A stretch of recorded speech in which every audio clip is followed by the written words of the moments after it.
Hey everybody, and welcome back to our channel. If you want to take restricted screenshots on your Android device and you want to fix that issue, in today's video we are going to guide you through some process you can try out in order to do so.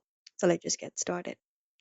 You can start by using Google Assistant for that if you're on Android. So go to settings for that, and you may just go over and enable the Google Assistant.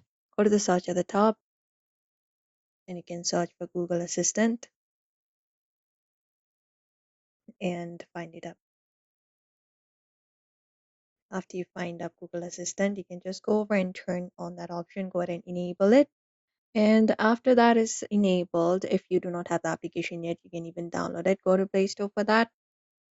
And you can just go over and go to the search and search for Google Assistant. And from here, just go over and download that.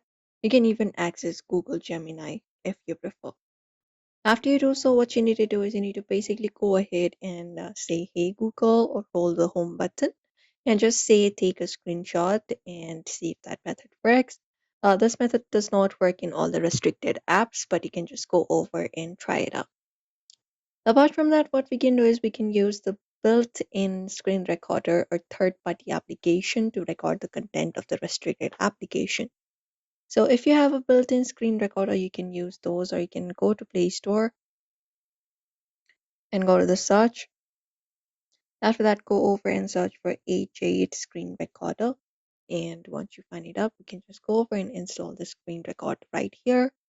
And you can just go over and start playing the recording button and start recording your screen on the restricted application. For example, WhatsApp or anything else. You can use the play button, pause button, and um, just go ahead and record the exact frame that you want to capture. After that is done, you can take the screenshot of the paused video. And that's it. If you have a spatial bypass application, you can also use those, or you can just go ahead and use a physical mirror of the camera application. You can just go ahead and use another device to record your uh, first device, and that is also possible. So therefore, that is it, everybody. You may follow up this method in order to go ahead and take restricted screenshots of Android. So do not forget to give this video a like and also subscribe for more tips and tutorials.